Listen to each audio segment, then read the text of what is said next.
Excellent. One of our goals is to develop some small group leader training, and so we're going to be doing a series of 7 videos.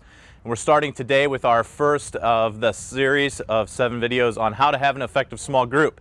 And the first thing is to have a dream or to have a ministry goal for your small group. And today I want to talk to you about 3 specific advantages of having a goal, having a dream for your small group, and how that can help your small group grow in excitement, grow in regular attenders, and how it will help you out in the long run. The first thing is this. It will help to keep your group focused if they actually know what your purpose is for the small group. So if we're just getting together and it's a group of people sitting in a circle and we have no clear defined reason why we're there, or what are we doing, is it just here to fill space, fill time, people are going to not feel like they're connected to that group. They're going to want to wander from that group. They're going to wish they're in somebody else's group. But if we have a dream and we have a goal and we have a purpose and we keep focused to it and we keep pushing on towards that, it's going to help keep people's attention and help them be focused. Secondly, another way that it helps is it's just going to help with the excitement level.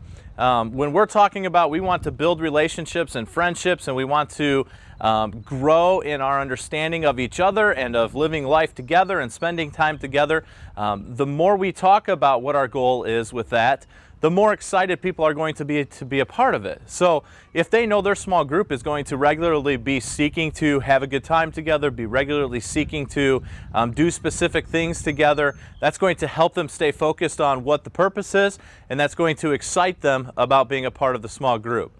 And the last advantage really of having a small group and that has a dream and has a focus is you can begin to help train them to become future leaders down the road. I think it would be an incredible thing if within your small group you were able to naturally identify some future leaders that are going to be a part of small groups and help to lead them. Or to be able to identify some kids within your own small group that you know that if you weren't there on a Sunday, they could probably take the group and cover it okay. Although we'd still put someone with them to make sure everything was fine, but you would know that they have a pretty good understanding of what we're doing, why we're here, and they could start with that. Also, the more that you have someone being trained or kind of in an apprentice role of learning how to do a small group, the better conversation you're going to have within your group. You're going to have people who are going to be excited to be a part of the conversation, that are going to learn how to naturally begin pulling information out of others who may be quieter in a smaller part of the group. So those are really 3 advantages to having a focus for your small group, to having a dream, to having a purpose for why we're meeting on a regular basis. So now that we know the importance of having a small group and having a goal of your small group, let's talk about 3 specific goals that would be good for every one of us to develop for our small group specifically. The first thing is this. We want to have a small group that loves being together. A group that desires to be together, that looks forward to the times they're going to get to spend together. Now, let me just pause and talk a little bit about what that doesn't mean. That doesn't mean that your personality is so incredible and you are such a likable person and you are so important in these kids' world that they have to want to spend time with you. It's really not up to you at all. The way that this works best is by helping people to understand that, hey, this is a regular thing we're going to be doing together, and we're going to have a good time doing it. And we're going to laugh together, we're going to cry together, we're going to be excited together because we care about each other, we're beginning to invest into each other's life, and as a result of that, it's going to become natural for people to be excited when they see their small group members.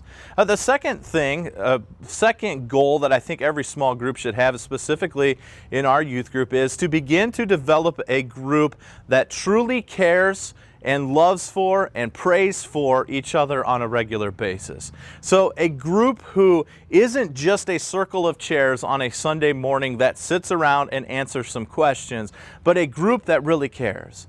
You know you've arrived when young people within your group will begin to share the struggles and the good times and those things with each other. That's what we want to have happen. That's one of the purposes of our small group, is for them to begin to be able to build those relationships. We're trying to break down the natural clickiness of hanging out with the kids I see all the time, but within our small group, kind of trying to build that same kind of friendship and relationship that says, I want to see the members of my small group. I've had several people in my life who've invested a ton of time in these type of situations in my own life that every time I see them, I'm so excited to see them because I know that they truly care for me. The last goal that I want every group to have within our small groups is a group that loves serving the Lord. A group that loves getting together to serve the Lord. As you can tell, one of our goals of our youth group is to help our young people learn how to serve the Lord with gladness and with joy. And let me just talk through a couple of things that this is. First of all, we need to help our teens begin to understand that the joy of serving the Lord comes from the fact you're serving the Lord, not the activity which you're doing to serve the Lord. We have a lot of people who will say things like, oh, I love doing service projects, but I don't like that kind of service project. Or, I love serving the Lord, but I don't like doing that, so I'm not going to come. Part of the goal of our small groups should be, we love serving the Lord, and sometimes that means we do things we love in that, and sometimes that means we don't do things that we love, but we still do it to serve others well. For instance, maybe you have a young person in your group who loves kids, and they love to serve by helping out with kids and kids ministries and babysitting opportunities and things like that. And that's great. We want them to love that. We want them to enjoy that time together. However, that doesn't mean they should then skip when we're having a mulch day and say, I don't want to do that because I hate doing labor.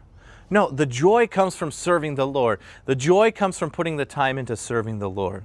So those are some goals that I want every one of our small groups to kind of have in the front of their mind. I mean, just 3 of them. They're simple, but to have them there in the front of their mind as we go into this school year. Now, here's what I would like for you to do. I would like for you to develop 2 more for your specific small group. 2 more goals that you would like to see accomplished, and to send that to me via email so I can help to keep you accountable on that throughout this year. A small group that has a goal and a focus will be a far more effective small group than one that does not. Make sure you have good goals.